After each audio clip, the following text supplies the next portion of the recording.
गणनायकाय गणदैवताय गुणशरीराय गुणवन्दिताय गुणेशानाय धीमहि गुणाधीताय गुणाधीशाय गुणप्रविष्टाय धीमहि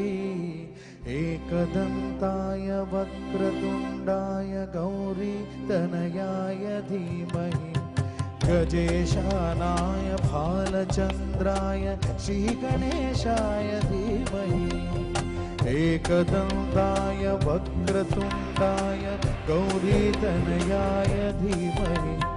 गजेशानाय भालचन्द्राय श्रीगणेशाय धीमहि